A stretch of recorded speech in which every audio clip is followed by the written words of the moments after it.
If love keeps hurting, if you're stuck in the same painful patterns over and over again, you're not cursed, you're not broken. You might be in a trauma bond, and the worst part is, most people think that's love. In this video, we're exposing the hidden truth behind modern relationships and how to heal what you didn't know was wounded. Let's get one thing straight. Most people are not falling in love. They're falling into patterns. Patterns that started long before they ever went on a date. A trauma bond is an intense emotional connection created through repeated cycles of pain, instability, and relief. It feels like love, but it's really survival. You crave them, you obsess over them, and when they hurt you, you blame yourself. That's not passion, that's programming. So where does it all begin? Childhood. If you grew up with emotionally distant, unavailable, or unpredictable parents, you didn't learn love. You learned how to earn it. You learned that affection comes with conditions, that approval means being perfect, and that silence means danger. Now, as an adult, your nervous system still chases that old rhythm, not because it's good for you, but because it's familiar. We don't attract what we want, we attract what we know. Here are the signs you're trauma bonded, not in love. 1. The relationship feels addictive, even when it hurts. 2. You mistake chaos for passion. 3. You keep leaving, but always come back. 4. You're more afraid of losing them than you are of losing yourself. Real love brings peace. A trauma bond brings highs and lows, like an emotional roller coaster, and the crash always comes. Let's talk science. During a trauma-bonded relationship, your brain gets flooded with stress hormones, like cortisol and dopamine. During conflict and reconciliation, that creates a chemical loop. Your brain associates pain with love. So you stay, even when it hurts. It's not just emotional, it's neurological. You're not weak, you're wired for survival.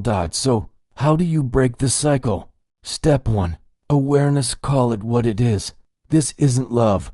It's a trauma loop. Step 2. Inner work. Ask yourself, who did I have to become to feel loved as a child? The fixer, the pleaser, the strong one. It's time to stop playing that role.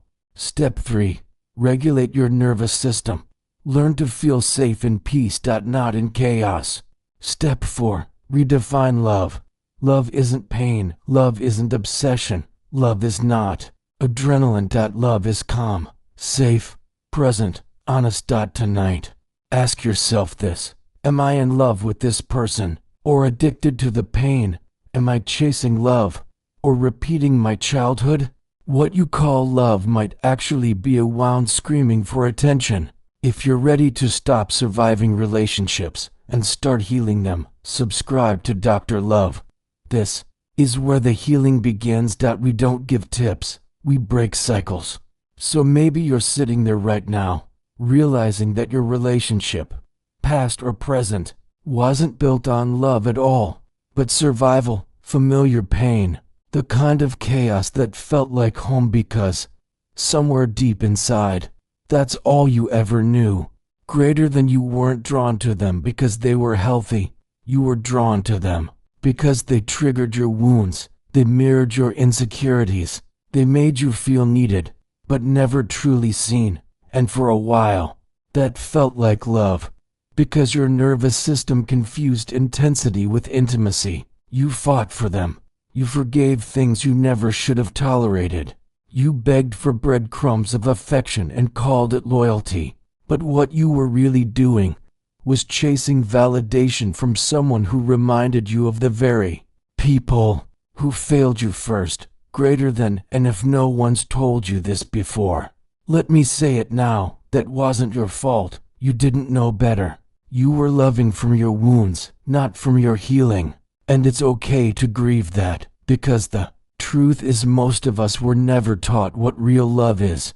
We were handed generational trauma, dysfunctional blueprints, and told that's what love looks like. But real love doesn't make you feel small. It doesn't punish you for being human.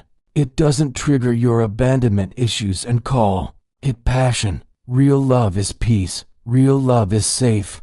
Real love feels like exhaling after holding your breath for years. So if you're starting to wake up, if you're finally seeing the patterns, don't run back to what broke you just because it feels familiar.